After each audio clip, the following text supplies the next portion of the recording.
allow me to reintroduce myself. Now tuned into the greatest. What's up, everybody, and welcome to another episode of the Supreme Decisions Legal Minute Podcast. And I'm your host, Supreme Decisions. And today I'm actually going to do something yet a little different, but similar to last week. Because what I'm going to do is I got to give you guys a little bit of an explanation on some things that I've done, the reason for me doing them, and pretty much why they're going to continue. But I also want feedback from it. So be sure to leave a comment, share, like, and for those that are on SoundCloud, support.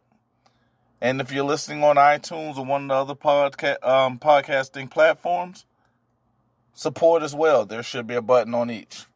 Because SoundCloud is the important one at this point. Because if I don't see anything within the next couple of weeks as far as growth or even a listening base or definitely support, I'm actually not going to leave the podcast on there. So hopefully that's enough for you guys to actually say, you know what, let me support the brother on this platform and we can go from there.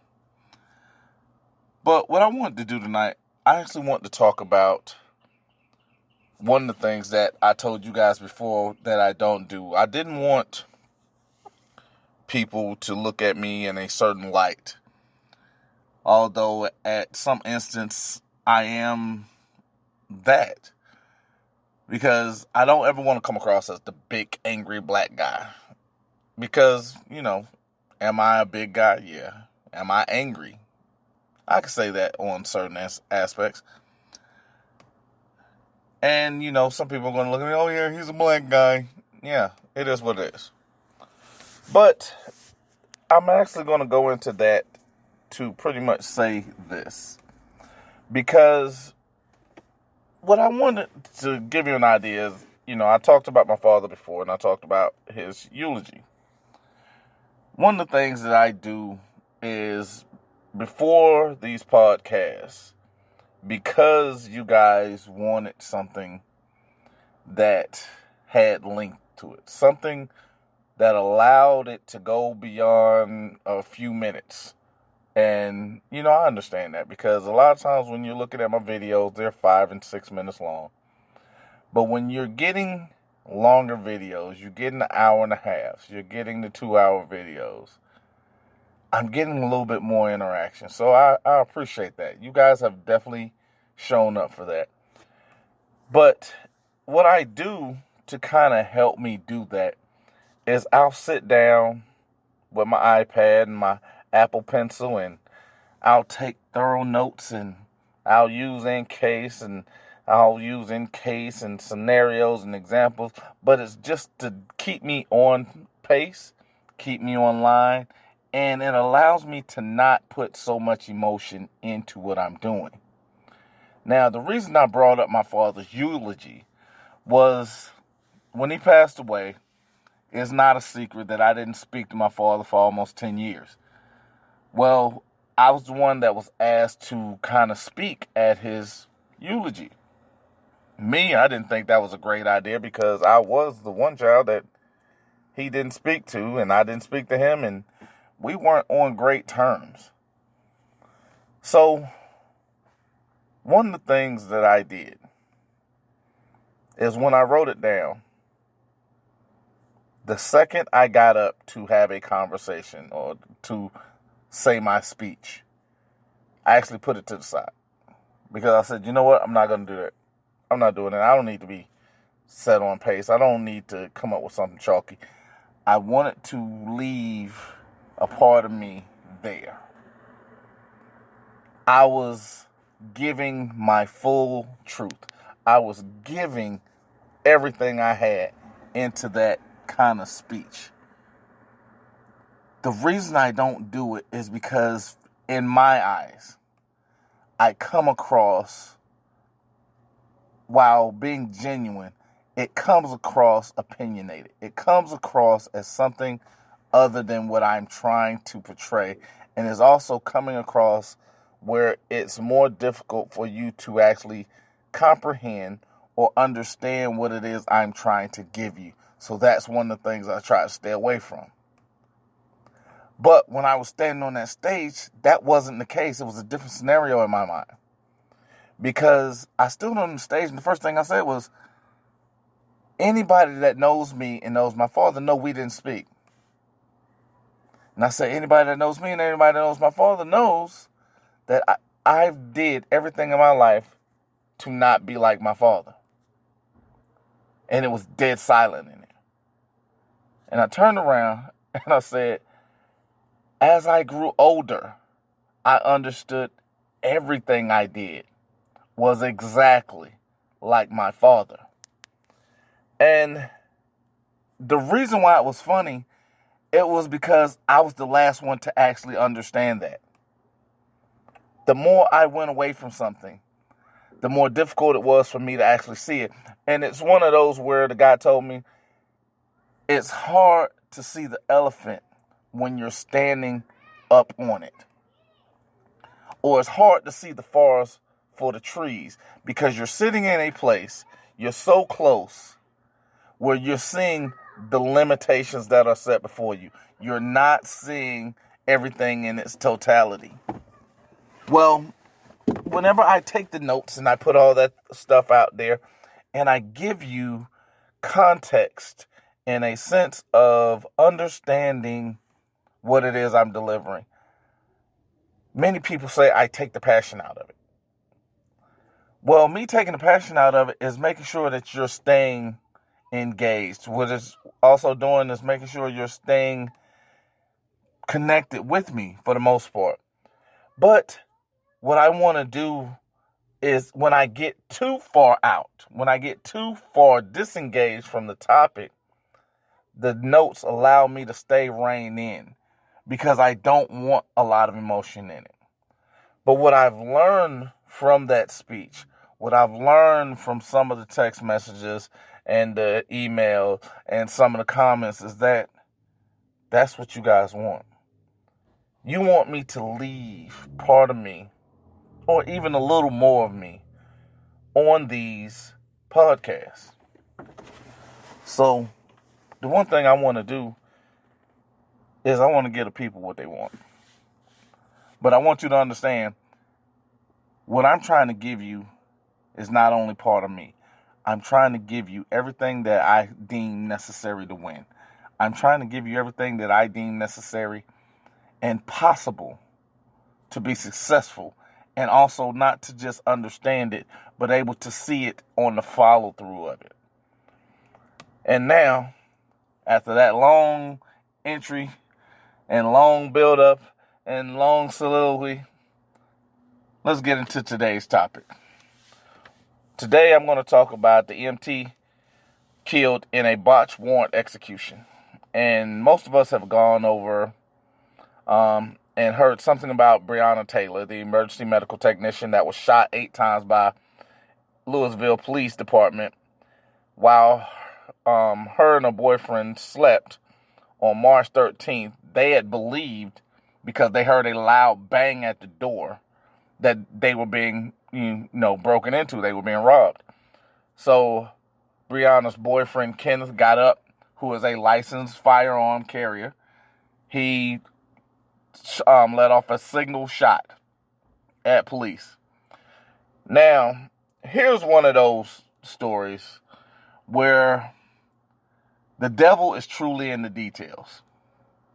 Because there are opportunities where things are left forward, but then because of details, you got different things that now have to be answered.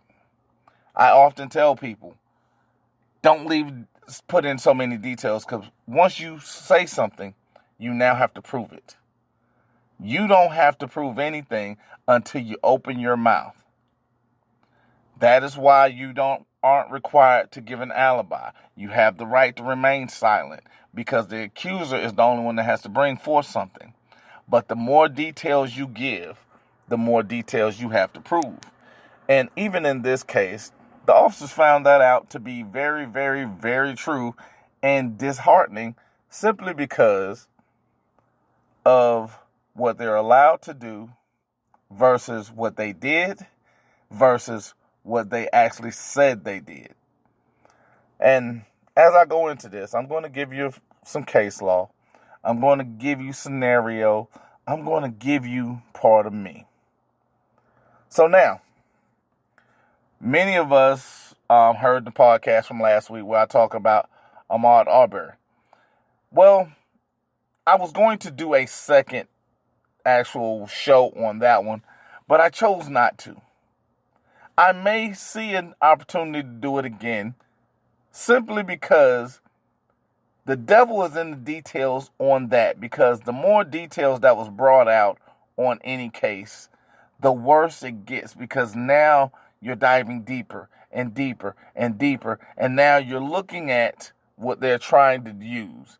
Because even in the context of Ahmaud, there are certain aspects of his life that they can use, but probably will not be able to use because it deflects from what happened on the situation. In this one, there are details.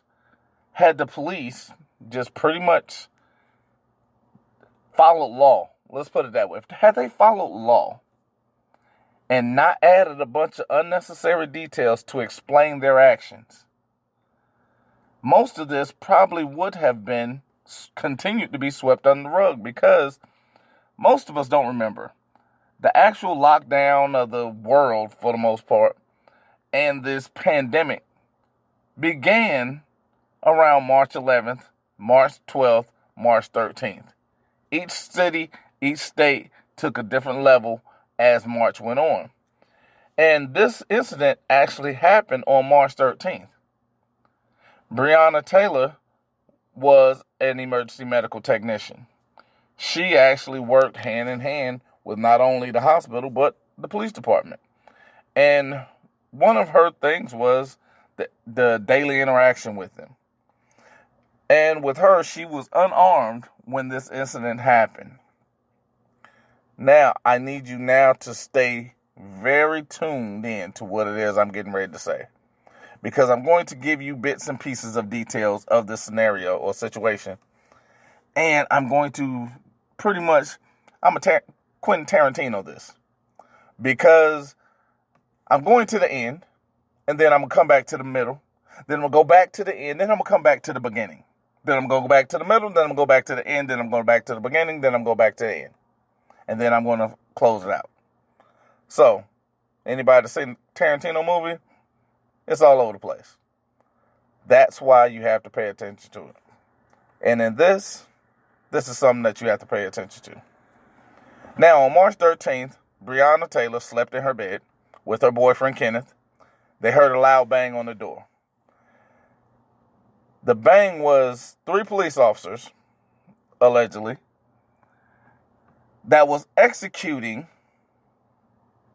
a no-knock warrant. Now, I'm going to stop there, because there are certain things, there are certain aspects that are going along with a no-knock warrant. But when you talk about the reason why I put in quotations the 3 officers, is because the devil's in the details. They gave an account of the situation. Because what happens is the easy. Their initial statement was they got the warrant, went to the house, they used a battering ram to execute the no-knock warrant.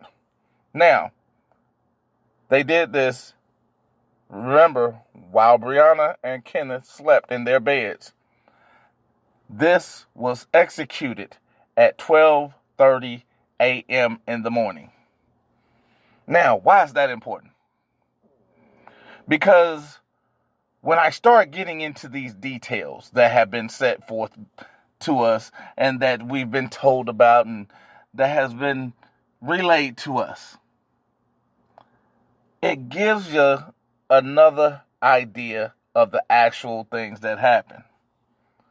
So, Breanna, during this, because again, police, just like Breanna's boyfriend said, hit the door with a battering ram. Bam! Startles them out their sleep. Hit the door again. Bam! Kenneth gets up, fires a single shot. Bow! That's a horrible gun, but it is what it is. Pow! In the context of that, 25 rounds by police are discharged. 8 of them hitting Breanna Taylor and killing her. Now, what happens is, the reason I put in the quotations of the 3 officers is because apparently neither one of these officers were covering the other. All 3 of them were in multiple positions. Reason being is because their scene report, which I often tell you to get whenever you're doing a discovery request, their scene report later disclosed that these 25 shots came from multiple angles, and all of them came from the police. Now, here's one thing I want you to also take into account. The police stated at one point that they identified themselves. Witnesses and Kenneth stated that there was no identifying themselves, as well as the officers themselves were in plain clothes. So when you go back to his original statement, I thought we were being burglarized. He hadn't seen them. All he heard was the loud bang. You go back to the officer's original statement.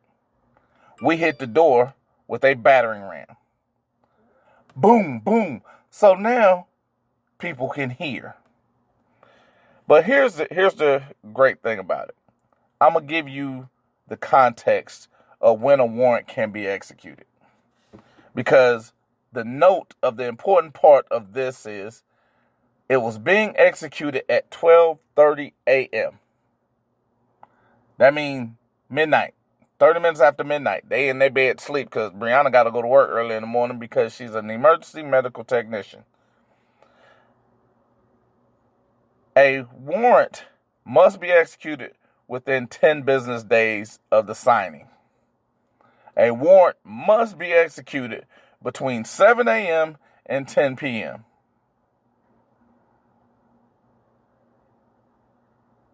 Yeah, I pause for dramatic effect because, again, I want that part to sink in with you. The warrant must be executed between 7 a.m. and 10 p.m. What time did I just say that they were there? Midnight. So that means 2.5 hours after they were able to execute this warrant is when they were attempting to execute it. That is their first fuck up. Why? Because that detail, had they not wrote it down, would have not even played into it. And here's the crazier part about it. The 3 police officers did not wear uniforms nor body cameras. Now, in this day and age, understanding that everything is under scrutiny, even though I constantly tell you 70%, 76% of all 76% of all body cameras or video footage does not come from police. This is one of the reasons why. Neither one of these officers had body cameras, had audio, nor did they have dash cam. None of this was running when they were executing this warrant. And that's generally one of the requirements of anybody, because what happens is when you're looking at the exception or exceptions in a no-knock warrant, one of the things is that there's exigent circumstances. And if you're moving on something at midnight, it is labeled as a high-risk warrant because it's highly likely this person is going to run. It is highly likely this person has been tipped off. It's not good for police. That's why they use that. But in a high-risk situation, this is generally the people that you see on the new Dallas SWAT TV show. The reason why they have that is because Not only is it for their safety and their protection, but it's also for training purposes. It's also for a reason being, what kills me is the fact that you have SWAT team. They're literally trained to go out and apprehend. Special weapons and tactics. They're literally going out there. Their thing is to go and snipe something down. Why do they have a lower percentage when they're going on a high-risk execution warrant of physical harm and death? They have lower percentages than a beat cop. I've always wondered that. How are their percentages when they are going into high-risk situations, highly tense situations against dangerous people? How do they have a lower body count than the police that interact with everyday citizens? I've never figured that out. But 2 of the 3 officers that have been named in the excessive force lawsuit have excessive force lawsuits currently against them. And this is where I talk about the police unions, because they're working to get these people that they know are not mentally stable to deal with the public. They know they're not mentally stable to follow directions, even from the police department they're working for. And they're not mentally stable to not pull a gun or beat someone up. They want these people to continue working. Now, the 3rd officer in this, his case is pending for using excessive force against a potential suspect. Now, when you're talking about these 3 officers, all 3 of them have excessive force lawsuits against them. Because just because one is pending, that just means that it's been filed, but notifications are going out. So it's been filed. Because that's the only way it's pending. But all 3 of these officers, their first mindset was to not, one, they attempted to cover their ass. But in attempting to cover their ass, got them in trouble. Because now they're 2.5 hours late. That's one. And then 2, their first mindset was to grab a gun, which I don't mind in this case. And here's why. The problem is with this mindset. Had they done this at 10 o'clock or at 9:59 and Kenneth had taken a shot at them and they had announced themselves as they said they did, and Kenneth takes that shot, then I have, like, you know what? Yeah, it was announced. They did get right under that threshold where they're supposed to be at. But at the same time, that's not what happened. They were late. They were told, or it was said that they did not announce themselves. And Kenneth took a shot at people he thought that were in plain clothes with no video, no body camera, no resemblance of a police officer, because he thought they were breaking into his home. Now, here's the context of why, again, a second thing I'm telling you to pick up. A warrant application is based off the sworn statement of a police officer. I'm going to say that one more time.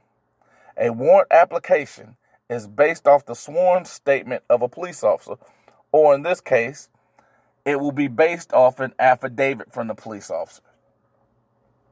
Because the warrant itself, the police officer himself or herself has to prove something. They're giving a story. They're painting their picture, but they're painting it for one single person. And a lot of times when you are a police officer and you've applied for multiple warrants and you've gotten multiple arrests, after probably like 10, the judge is not even reading it. They're trusting the police officer. The problem is, what makes a warrant valid? Here's the thing. And if all 4 of these elements are not in a warrant application or in the warrant itself, you then have an invalid warrant. Some of these can be found out to be done later, but most of these you can read on the surface. But I'm gonna give you 4 real quick. And it's 1, the warrant must contain the reason why the officer believes the warrant should be issued. This is where I talk about your feelings don't dictate law. This is where I talk about when they yell, "Oh, I have probable cause." Smelling is not probable cause. It's a hunch. It's an idea. It's a thought. Because even with the dog, technically you can challenge that as well because they have to videotape it. And if they don't videotape it, you can't have anything to go against because then you are not a police dog trainer to show when a dog, quote unquote, hits on something. Because what I've watched in many a video, every dog hits on something, quote unquote, differently. So if every dog that's trained to smell narcotics or look for something, or basically look for something illegal, if they're doing it differently, there is no construct or plan or process by which they're basing their responses or answers on. So that's something that can be challenged. But if it contains the reason the officer believes the warrant should be issued, that is the first thing that you should challenge because this is what the police use as probable cause. And remember, I constantly tell you, probable cause only comes from a crime. Probable cause is something that's tangible. But if you're using the words believe is probable cause, that is the first challenge. Because think, feel, and believe are things that should not be involved in something that involves exacts. Because, give you a quick story. When I was in sales, I was selling Kirby vacuums. And I was sitting down one day, and we were going through some training.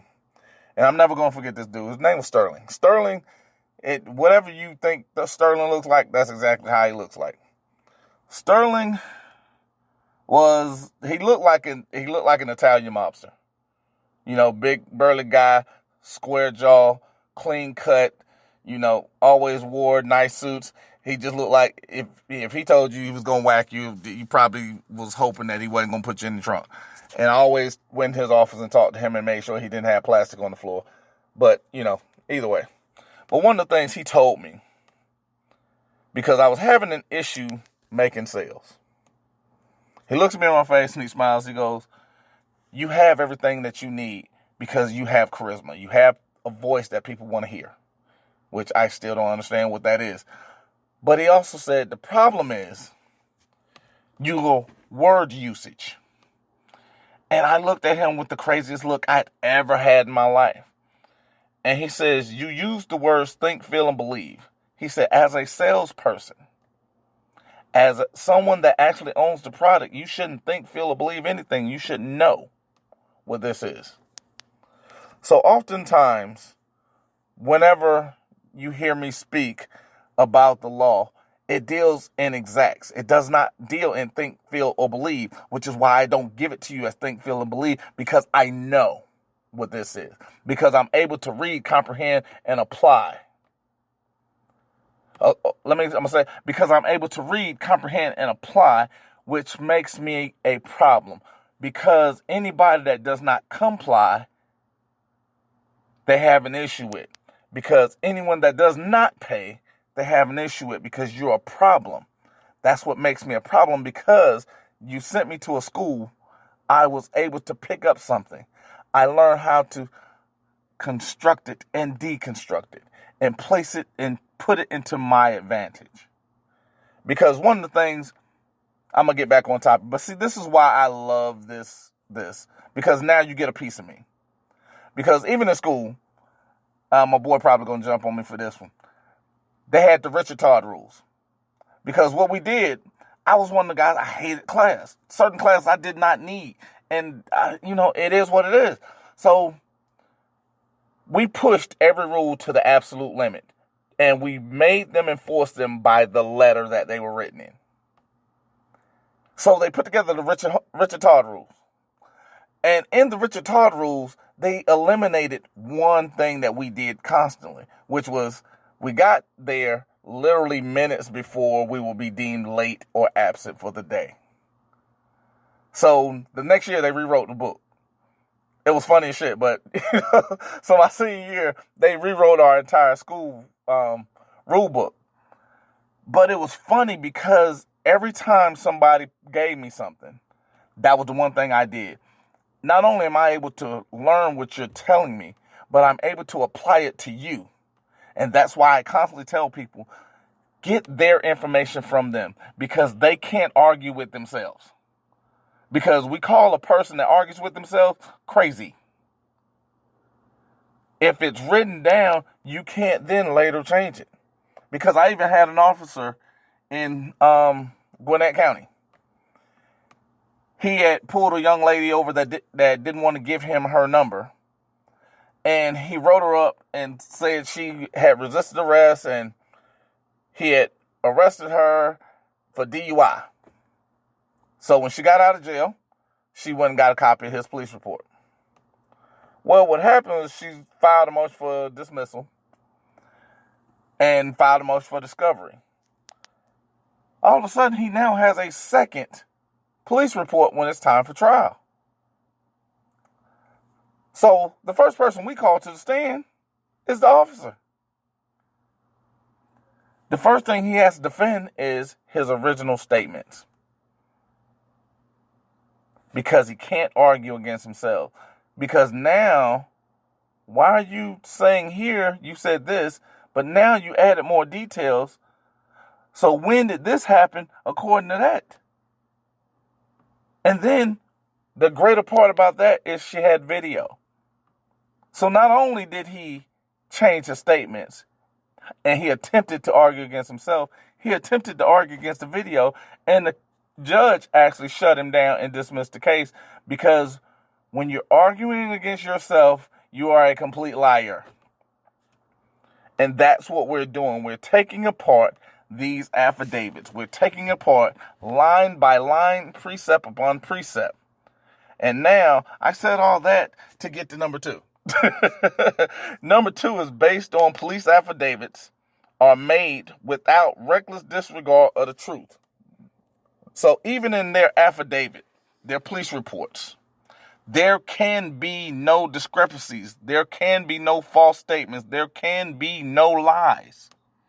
And more often than not, you can actually go to most of the people in Baltimore, New York, Chicago, Cleveland. There are a bunch of lies in their police report. And here's the funnier part. There were lies in this one. The problem is, nobody would have paid attention to it had they not added details that were unnecessary because they were trying to justify their BS.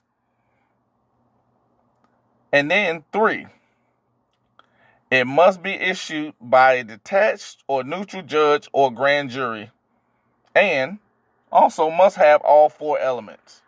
Well, in this case, number 3 was satisfied. That one was right. Now, here's the greater part about this incident with Breanna Taylor and this situation. Number 4 must contain a specific description of the person to be arrested, or particularly describe the person or area or item to be seized. Must be specific on the place, must be specific on the person, must be specific on the area. They must be specific on what they're looking for. Number 4 was not met. So 3 out of the 4 on their no-knock warrant was not met, was not complied with their rules, and they're looking for something that we can't give them. And that's an out.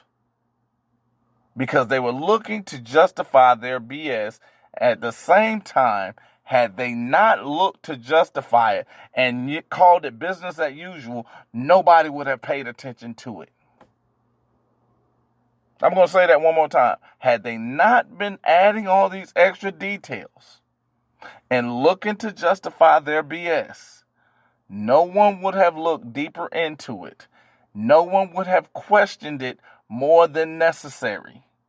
And they would have overlooked 90% of what happened because 75% of their warrant was invalid. Now, let's go into the special situations because most warrants are knock and announce. Knock and announce means basically they got to knock on the door and then they still have to hey, I'm coming in. Here's the warrant, and they got to hand it to you. And this is one of the things that most of the Chicago police officers got in trouble for. Not only going to the wrong place, but going into a place and then, because this is what Raheem Emanuel and Eddie T. Johnson was okay with. These are the things that they were not pretty much enforcing. This is some of the stuff that Lightfoot is cleaning up. She's not doing it fast, but she's doing it. But they have to give you a copy of the warrant because, again, this is part of that must articulate. Part of the must articulate is handing you the reason that they are in front of you.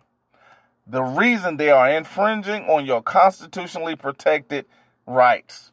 The reason that they have to stand before you and interrupt your day. And this is one of the things where the Terry v. Ohio comes in. Must articulate before anything else is happening or required. Because if they go to search you, they must articulate and point to the dangerous area. They must show an ongoing threat if they're searching a passenger. Hybel v. Nevada, they must illustrate a crime before you have to give them your first name. Again, these are things that are in their rules, not ours. This is what they must comply with, not us. Because we have the right to remain silent, and Florida v. Royer is not participate in their BS. You do what you need to do. I don't have to talk to you. Because the things, when you get the warrant, when they hand it to you, you're looking at it. Here are 6 things that you should look for. The first thing is the name of the judge that signed off on it. Most of the time, it's going to be difficult to read. And a lot of times, it'll be someone that is outside of their little circle or outside the police force or outside the district. Because I had that happen a couple of times. They used, the Fulton County police would use, I want to say, I don't know why Doherty County is coming up, but Fulton County will use Clayton County judge. Clayton County will use a Fulton County judge to sign off on their warrants. You know, depending on how close or how deep they're going in, or they're using a magistrate from a different court. So even in Clayton County, you have another little subsections, which is why here in Texas you have a lot of little constable stations, and you have these other little the iOS and places where these little cities pretty much are formed at, so they can have these neutral magistrates. However, they're not technically neutral because just because you're not going before them does not mean that they can't sign off on it. But you want to know the name of the judge. 2, the name and address of the suspect they are looking for. These are the things that are the most important because, just to give you an idea, when my brother and his wife was arrested, the original warrants that they were arrested under had no name and no description. The reason being is because the only thing the police knew that there was 2 other people in the house. They knew one person specific, but they knew there were 2 others. They wasn't sure what those 2 others looked like or who those 2 others were. Just so happened my brother and his wife were there, so they became the two other people. So later they had the warrants reissued, which for the most part, it ended up being something that was dropped, even at the last minute, but it was done. So it was what it was. But now here's where the scrutiny comes in at, because even the warrants themselves are just like any other contract. You have the date the warrant was issued. Because remember, it has to be executed within 10 days of it being signed off on. If it's beyond 10 days, the warrant is no longer valid. 4, the description of the place to be searched. Remember, I gave you that a few minutes ago. Because, again, if they use, we're going to search the house, that's a vague-ass description, because where at in the house? Because remember, I said you got to be specific on where at they're searching. Description of the items being searched for. Because, again, there has to be something that they're looking for that's very particular. As well as the agency authorized to conduct the search. Now, here's where the tee-hee comes in at. When you look at most cases, a lot of times you'll see 2 agencies. The reason being is because the original issuer of the warrant is not the one that's actually doing the arrest. Not in all cases, but this is often one of those cases where you'll have a separate entity that does the actual searching, or you'll have a separate department that does the actual searching, but it comes into the context of the agency authorized to conduct the search, because they'll be doing it in the name of the agency that's on the warrant. And if the warrant is missing any of these requirements, it may be invalid. I'm going to say that again. If the warrant is missing any of these requirements, it may be invalid. And the reason why I use maybe, because a lot of times when you're doing this, you have to be specific on your challenges. And if you allow one thing, a lot of times that second thing can slide through because you didn't challenge the right thing. So that's why I say may. Because if police don't have a warrant or a valid warrant, you are not obligated to allow them into your property. Because remember, I told you, they need your consent or the permission from a judge. And if the permission they have from a judge is not valid, you are still not obligated. Because if it's beyond the 10 days, you don't have to let them in. If it's not specific about what they're searching for, you don't have to let them in. And if they choose to go through everything, then can be suppressed through a map hearing. And that's map v. Ohio. You have to keep things in context, because this is why I say you challenge all aspects of the stop, and in this case, of the arrest. Because a lot of times you're having these issues, just like Breanna. Breanna was in her home. Breanna was sleeping. Breanna didn't commit a crime. Kenneth was in his home. Kenneth was sleeping. Kenneth was protecting his house. Because you remember I talked about, even with the Ahmaud Arbery store, when you're doing something and you're a licensed firearm carrier, you're whether you're allowed or not, you're allowed to defend yourself, your persons, or others, and your property from immediate attack. When someone's at your door with a battering ram or kicking at your door, you are under attack. Your property, your peace of mind, your place is under attack. It is under siege. You are allowed to defend it. That's what Kenneth did. So when you're talking about the aspects that are placed into this, you're looking at the totality of circumstances. Because this is why when you're going through this, I told you I'm going to take you all over the place to get you one. Because I guarantee you, no place that you've sat down, listened to her, or paid attention to that has gone into depth. Because here's where I give away a little bit of strategy. Because just hearing this case, the first thing I thought about, let me attack the warrant. Because that's screwed up. And because you remember I constantly say you can't have a legal act that follows an illegal one. So if their initial execution was wrong, all of it's wrong. Say that again.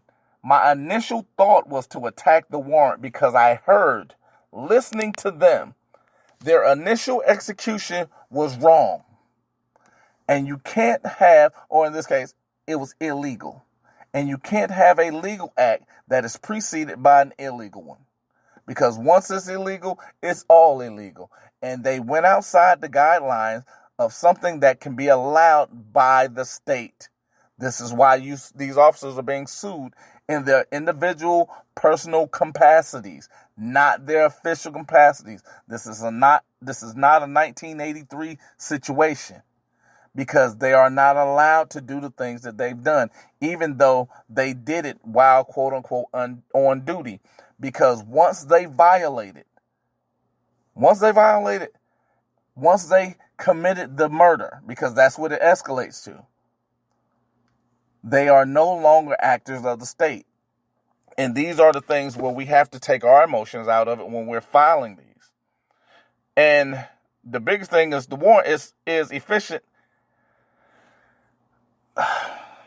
Let me calm down. This is why I have the template, because my emotion gets in. A lot of times I'll just start speaking, and then I'm writing and I'm reading, and then I'm ready to go and I'm amped up. But this is why I do this, because I still leave me in this, but I want to make sure you get it, because even today I haven't talked about a whole bunch of anything other than the warrant. I've talked about the situation very little, but I'm going after the warrant. I'm showing you how to attack the warrant.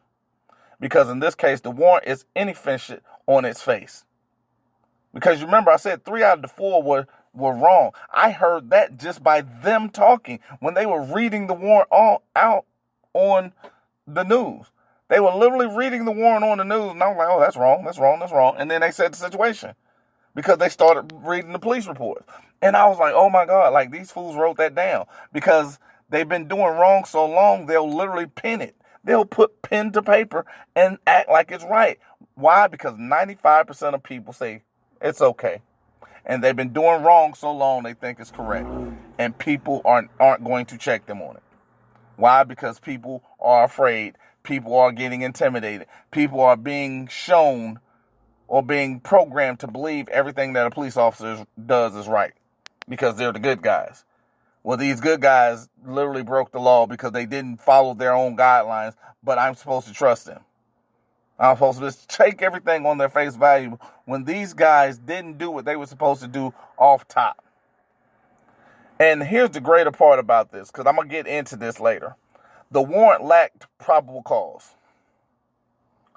And again, this is something that was stated by the police officer's affidavit or warrant application. That's why I tell you to challenge that, because I'm going to get into the details of that. Again, remember I told you, beginning, end, middle, then I'm going to go back to the end, and then I'm going to jump all the way to the beginning. And yeah, that's where I'm at. So again, I've jumped around a little bit, so you got to bear with me. The warrant lacked probable cause because the affidavit itself that was written by the police reflected that they didn't have probable cause to be at Breanna's house or get the warrant that they pretty just showed to a judge, and the judge just signed off on it. 3, the warrant failed to particularly describe evidence and the location to be searched. I'm going to say that one more time. Again, it's one of those where I jumped around a little bit, because the warrant failed to particularly describe evidence and the place to be searched. And lastly, number 4, which is actually the one that stands out the most, the warrant was not executed properly. And one is because the time they executed it by their own wording is what was not correct. And then we go into Kenneth Walker, the boyfriend of Breanna Taylor, who shot a single shot at police. Now, again, they had a no-knock warrant, and the police did not announce themselves. That was Kenneth's statement. The police, in their original reports, all of the police officers state they did announce themselves. They maintained that until others were interviewed, and that interviews took place 2 weeks ago. So up until the first part of May, we announced ourselves. Now here's the flip side of that. On a no-knock warrant, you don't have to announce yourself. On a no-knock warrant, they did not announce themselves. So it wasn't until later when multiple people said they heard boom, boom, and then they heard a single gunshot, then they heard multiple shots fired. Now, in their reports, all of them said that they were grouped together, which is pretty much how, procedure is for police when you're going into any place that is quote-unquote high risk, which is what a no-knock warrant is to do, a high-risk warrant. And apparently, that's also not true because there were shots through her front door, there were shots through her rear door or her patio, and there are also shots that came through the kitchen. So that means the officers had to be in 3 different places firing shots, which is why Breanna was hit 8 times in multiple locations, because they didn't just come through the front door as Kenneth fired, because that's where the noise came from. Officers were issued the no-knock warrant. And again, I talked about the only reason that a no-knock warrant will be signed off on or executed is if there are exigent circumstances. And the crazier part about it is simply because they don't have to announce themselves. Why did they lie about it? If everything they did was lawful, why did they lie about that? The one thing they didn't have to do, one thing they are not required to do, on a no-knock warrant, which they had already got, which meant there were exigent circumstances, they did not have to announce themselves. But yet, they took a legal document and lied on it. For what purpose? To cover their ass and justify their bullshit. Because they're looking for a means of giving too many details. Had they not changed their story, will nobody have cared? Why? Because not announcing themselves, you know what? Yeah, it is what it is. But no, we said we were police. We said we were there, and yeah, everybody else said otherwise. Literally everybody else. Like, we heard the booms because the battering ram. Boom, boom. I don't know if you ever had your door hit with a battering ram, but yeah, that's loud. It echoes through the entire house. But to then say, you know what, we didn't announce ourselves. You can't say you did and then change your mind till you didn't because you got caught. Because again, they were justified had they not announced themselves. But they said they did. My thing is, why lie about such a microscopic detail? And again, these are the people you want me to trust. These are the people you want me to believe are good guys. These are the people that you want me to believe are going out here for my best interest. Sorry, miss me with that bullshit. Now, here's the details of the story. Remember I told you about at the beginning? Here we go. Now, the police observed, and this is their verbiage, suspected drug dealer Jamarcus Glover, who had been making several trips to Kenneth and Breanna's home. Police suspected Jamarcus Glover was using Kenneth and Breanna's home as a drug storage after Glover was seen receiving multiple packages at Kenneth and Breanna's home. Now, here's the thing. They used the word storage. Storage. That means stationary for the most part. Because anybody that goes and get a storage, it's not mobile. It's not something that you're moving real quick. So their context was Jamarcus Glover is receiving packages at Kenneth and Breanna's house. Jamarcus Glover is a drug dealer. Now, here's what the law says. Officer must be able to articulate more than a hunch of criminal activity. That's Terry v. Ohio. Terry v. Ohio. Terry v. Ohio. The officer must be able to articulate more than a hunch of criminal activity.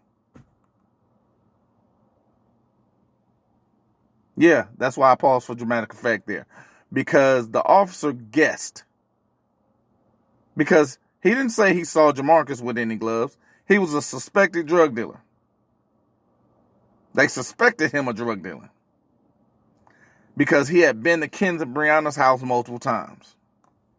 He had been receiving packages at Kenneth and Breanna's home. And then he thought Kenneth and Breanna's home, again, guessing because he hadn't seen any drugs yet, he guessed their house was a storage for drugs. Guessing.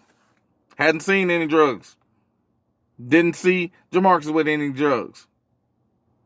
Didn't see Kenneth with any drugs. Didn't see Breanna with any drugs. Jamarcus receiving boxes. Now, I'm gonna give you something. I get a lot of packages from Amazon. Since this little pandemic, I've been getting a lot of packages at my brother's house. Yep, that's where I've been getting them at. Me and Amazon man are on first name basis. Do I live at my brother's house? No, not at all. However, he's got Amazon Prime, I don't. So guess what? I go pick packages up from my brother's house. So I guess my brother's a drug dealer, according to their hunch. Because I'm picking up packages. They don't see any drugs. But I'm receiving packages somewhere else. So here's the context of where I'm going with this. They use the word storage. They use the word drugs. And they use the word suspected drug dealer. Now, has Jamarcus been to prison for drug dealing? Because a lot of people think that's valid. Because, again, that goes into habit evidence. I'm going to give you a yes on that. Absolutely. Jamarcus had just came home from prison for drugs. Now, which is probably why he's not receiving packages for himself at wherever he's at, because he probably does not have a stable location. He just came home from prison. Good chances that location ain't very stable. That ain't very long term. So, the understanding of this is they made an assumption, not only on the person, but even on the house. But here's the simple fact that they use the words, because I tell you words have power, because the meaning of them don't change. Just because we want to use ebonics and all this other foolishness does not mean that these words don't have meaning or power in the form that we're using them in. And this form is the legal system. And the law is precise. It uses exact words with exact meanings. There is no ambiguity to it, even though I can't say it. See, this is what happened when you're country and then you're trying to speak proper and all this other stuff. Yeah, can't do that. But anyway, they made a hunch. They went on a hunch. They got a warrant. And here's what happens. In their statement, their application, which is why I tell you get a copy of the warrant application, which would include the officer's affidavit. In his warrant application, he gave up exigent circumstances because nothing he stated said immediate. Nothing he stated was high risk. Nothing he stated meant it was even any activity going on. because he didn't even know if Jamarcus had any drugs. That's what the officer wrote. He used the word storage, which means that they're not in a hurry to run. So, where would the exigent circumstances lie if there is a storage and there is no seeing of drugs? There are none. So now the no-knock warrant itself is invalid. See how I just walked you through taking apart just the warrant from something? And we haven't even talked about the entire situation.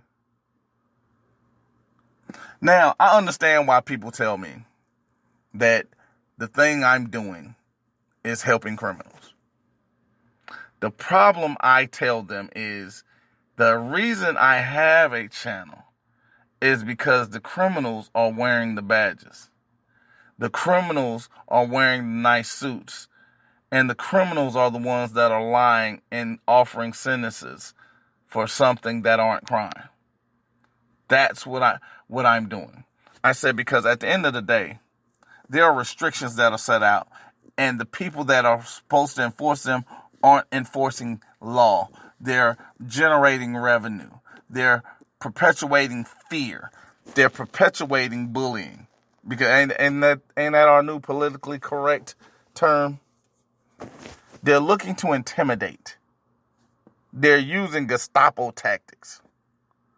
They're using the thing, because again, this is actually what one of the senators used that actually was caught lying. He was caught lying, and he said, the police used Gestapo tactics. And then at the end of that, used that they were very polite. Well, there are very few police officers that I can say that about, that I've had encounters with. Very, very few. But, and that's actually, let me separate that. That's actually being polite. They're a lot more polite now that I'm older, but when I was younger, they were a hell of a lot more aggressive. It is what it is. But understanding that, here are the things that I want you to understand. If you're choosing to fight, I'm not sending you into battle without any weapons. I'm not telling you they don't have Uzis. I'm not telling you they don't have automatic weapons. What I am telling you is you don't have a whole bunch of ammunition, but I'm going to give you sniper tactics. I'm going to give you something that can clear a room. You're going to be given the tools necessary to take on an army. The problem is you're only going to be as great as your resources. That's why I did the podcast talking about how much justice can you afford, because there are levels to this. The deeper your level, the greater the aspect and challenge becomes. Because whether it's me or somebody else, you at least must be able to direct them in the path that you want to go. Hollering out orders and understanding how the game is played is two separate issues. Because I'm gonna give you a situation. Friend of mine, we were sitting down and we was having a little barbecue, and he looks over at me and says, "Hey man, let's go play some spades." I told him, I said, "I don't think that's a great idea because I'm not a good spade player." And he was like, "What do you mean? You talk about barbecues all the time." I said, "Yeah, I can cook, I can grill, I can burn that food, I can burn them groceries. I can't play spades." Now, we sat down, we played spades anyway. We'll just play for fun. Okay, all right. We'll play for fun. The problem is, I don't understand the context of playing the man in spades. That's something I have a decent grasp of playing poker. I can play poker. We can play poker. I can do that. Don't want to because I understand I don't play the hand, I play the man. I got that. Yeah, I can get that. Because as a salesperson, that's what you're pretty much trained to do. You're trained to read people immediately. Boom. Let it go. I can't do that in spades. Don't know why. When he saw that, he immediately never asked me again. He got from the table, didn't say anything, didn't shake my hand, nothing. This is my boy. Like, yeah, you didn't lie. Well, that's where we're at. I'm only as great as my resources. I'm only as great as what's in front of me. That is the exact same thing that you have. I'm giving you 1 bullet, 2 bullets, 3 bullets, and I give you a grenade. You have to figure out how you're going to use them. Because let's say I give you this, and then I turn around and give somebody else the exact same thing. They win, you don't. It's not because the battle was different. It's because you're different. Your situation might have been different. Your adversaries might have been different. So it's going into, you may have needed more than this other person. And those are the things that, allow me to put together something like the membership section. Because every situation is different. Every person's situation can change. And as it changes, you must be able to adapt to it. And it's the reason why I love a movie that's getting ready to come out. And it's called Be Like Water. Because one of my favorite scenes comes from the Last Airbender. And the thing about water can take on many forms. But the one thing water does not do is stop flowing. No matter what the object that's obscuring its way, it has one thing in its mind, and that's to make it to its destination. And it keeps going, and it keeps going as long as it keeps growing. Because if you keep adding water to something, it's going to keep moving, no matter what the adversary is. No, you put a rock one place, it's going to go around it, going to go over it, go under it, going to go through it in some cases. But it's going to keep moving as long as it keeps growing. But the second it stops growing, it becomes stagnant. It settles. That's exactly what we are, because our body is 75 and 80% water. As long as we're moving, we're growing. As long as we're doing something and we're progressing, we're able to get bigger. We're able to keep going towards our destination. It's the moment that we're okay with the times and where we're at is when we become stagnant and begin to die. I'm giving you an alternative to dying, because that's what losing is to me. When you're settling and saying, you know what, I'm just not going to fight them, yeah, you die. Because you're telling them that what they're doing is okay. Guess what they're going to do? Every time they do it to you, they're getting justified to do it to somebody else. But just like I had a conversation with a young man, I told him, I said, the problem that most people have is that they don't want to correct behavior.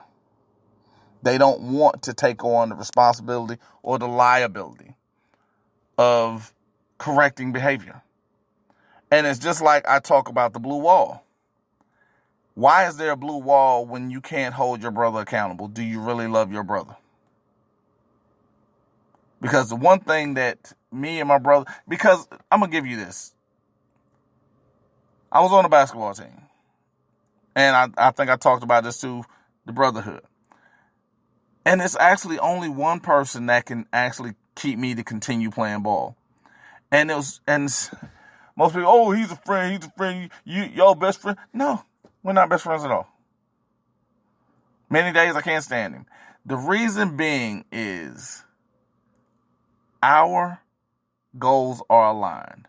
I know without a shadow of a doubt I can trust him with my life. And he knows without a shadow of a doubt he can trust me with his. Because one thing we're going to do is make sure the other one is not out here doing things they have no business doing. They're not out here doing just extra stuff just to be doing it. We're looking to make sure our behavior is aligned with our goals. And that's one of the things that I don't understand why we don't have more of that. Because if he can't correct my behavior, do you love me? You correct the behavior of your children because you love them. You chastise your spouse because you love them. You work with your significant other because you love them. Why is it that if I do that, something is wrong with me? Now, I'm not saying, oh, everything somebody does is wrong, because it is what it is. But when you see something that is blatantly wrong and you can't say anything, why are you there? And do you love the person that you're allowing to keep going through it? Because right there, that was an incidental dramatic effect, but it was necessary. Because I think that's a legitimate question. Can I say I love you if I'm allowing you to suffer? And I think that's where a lot of us are. We're looking at something and we're pretending it doesn't exist. And then when it does exist, as long as it's not affecting me, it's okay. But then when it does hit home, now it's a problem. Because it's not affecting me directly, but it's affecting my spouse. It's affecting my child. It's affecting my brother. It's affecting my mother. It's affecting my father. It's affecting someone close to me, but it was okay when it happened to me. And I didn't correct that behavior. When you're allowing these small things to go, because just like I said, this was going to be business as usual until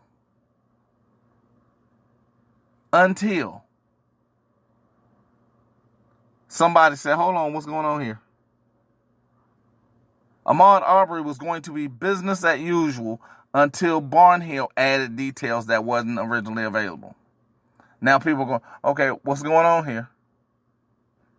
Because, again, the devil is in the details. Because when you're looking at something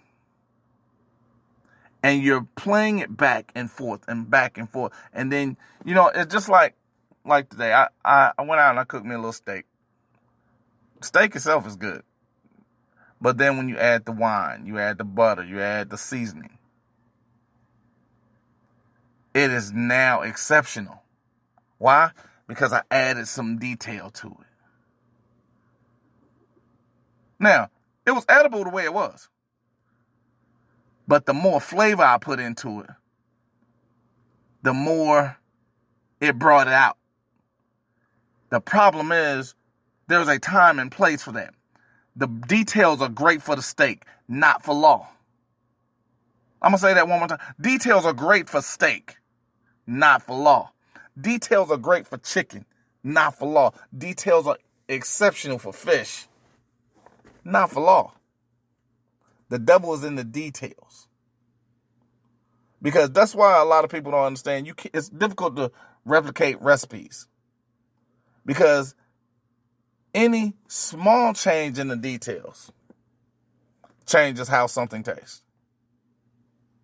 Small change in the details or the ingredients changes how something tastes. Small changes in law create enormity in allowing someone to not be held accountable. In this case, again, had they chose not to add in these extra details, we're not having a conversation about Breanna Taylor. We're not looking at the BS with Kenneth Smith. But at the one thing about it that I thought was, funny about this whole thing, because I actually sat down and I watched ABC News. And on ABC News, they had a former police officer, and he was speaking about how police get away with shit like this. Because it's not only the simple, cover-up. Because one person had me rolling yesterday because we were talking, and she looked at me and she said, you know why you guys aren't as good at doing certain things as women? And I said, why? She said, you guys is always about the crime. Said, us women is always about the cover-up. And I was like, you know what? Yeah, because our focus is different. People talk about the things I say and do, and then they interject concept. They interject programming.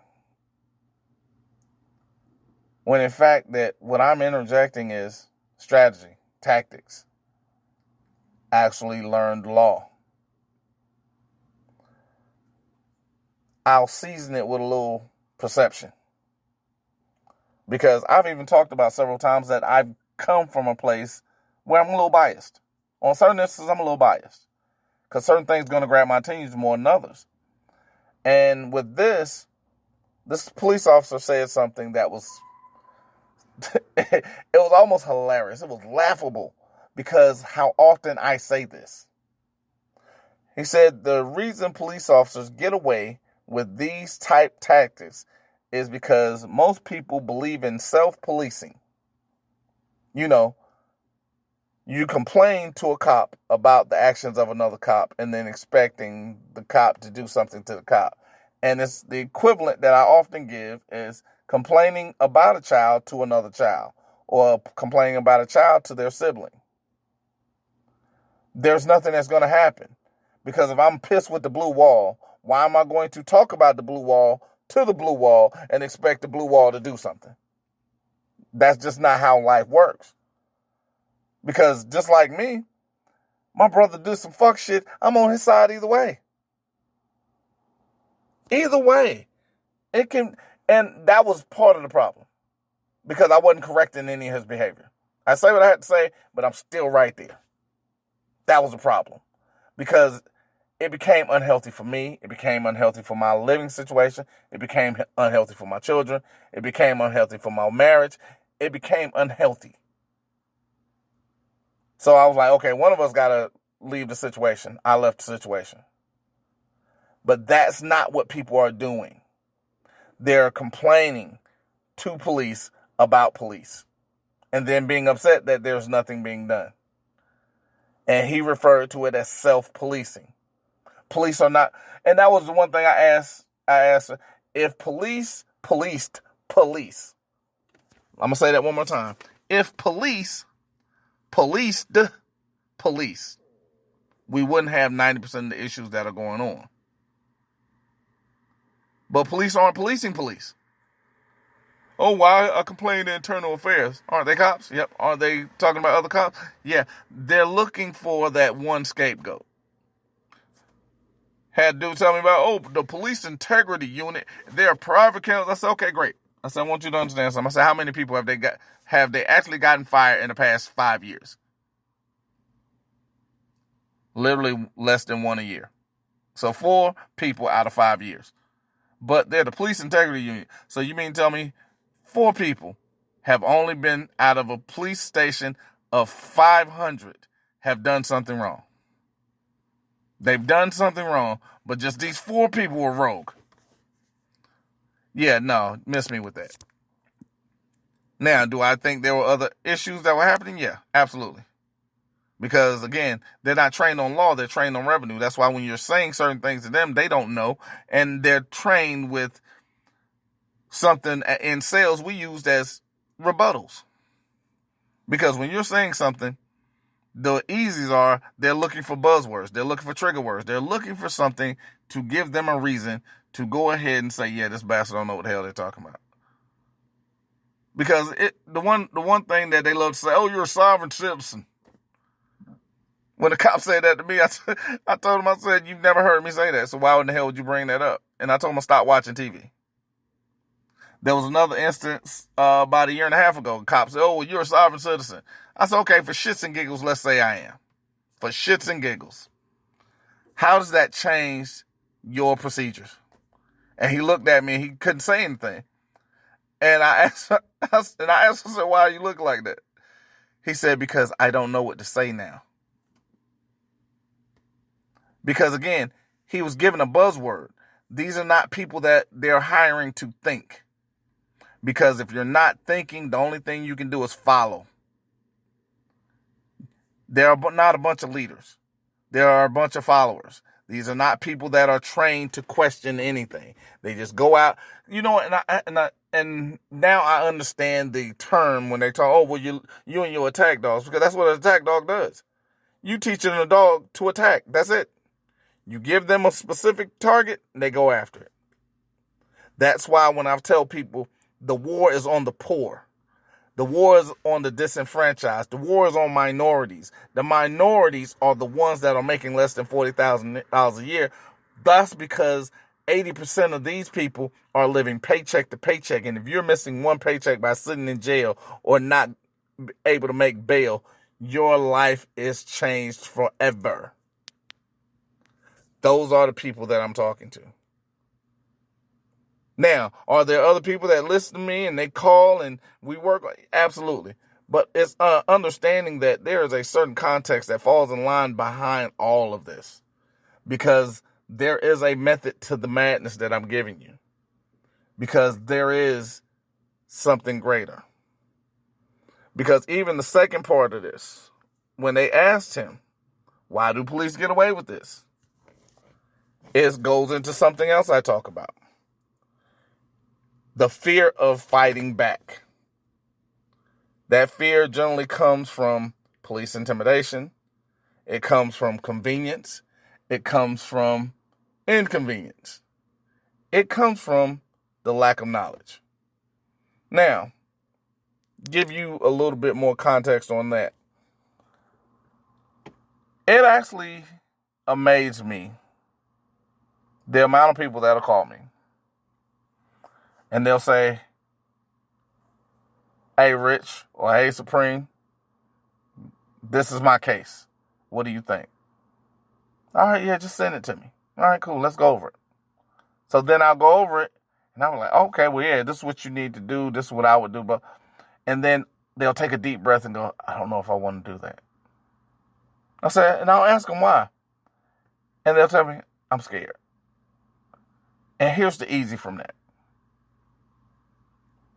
I know you are. Everybody has fear. Now, the problem is fear is false expectations appearing real. Fear is our body's natural response to attempting to control a situation that's out of our control. Fear is painting a picture in our own mind that sends us to a place of safety. Fear is our way of attempting to control and manipulate. The problem is it controls and manipulates our actions, not the situation. But I understand. I get it. Do I push anybody? No, absolutely not. So, with that being said, understanding at some point, if you feel you are being wronged by police, you have to take a stand. And hell, take the stand. Because complaining to police about police, they're not gonna police themselves. Because just like I talk about piranha, you have a lake full of piranha. You don't see piranha eating other piranha, right? But they'll eat everything else that comes in. The piranhas are your defense attorneys. The piranhas are your prosecutors. The piranhas are the police. The piranhas are the judges. You don't see them eating up themselves. They'll eat everything else that comes in touch with that lake. I'm teaching you how to navigate the lake. Because even if you're using a defense attorney, you understand how to go about it. You understand how to press for it. You understand that they are the employee, not you. And now, I'm going to go a little deeper. Go a little deeper on that. Because again, we got to get back to Breanna. Because you remember I told you, when they use the word storage, the exigent circumstances for the no-knock warrant are no longer valid. Because storage is not going anywhere. So that wipes out the exigency of the circumstance. It also wipes out the fact that they were 2.5 hours late. Those are two illegal actions. And the easy for taking that apart is the application for the warrant took care of it. Because the police officer, in their own words, said it. And they can't argue against themselves. And then they talked about mail delivery. Well, unless they've got some special mail that I don't know about, I've never had mail delivered to me after 10 p.m. So that's another thing that they talked about. Not only did they not see any drugs, but they talked about that he was receiving boxes through the mail. Even Amazon does not deliver after 10. And if they do, let me know, because I haven't received any packages after shit. I think my latest package was at like 5:30. So I mean, even their own words, they can't stand up to it. It demonstrates an illegal act.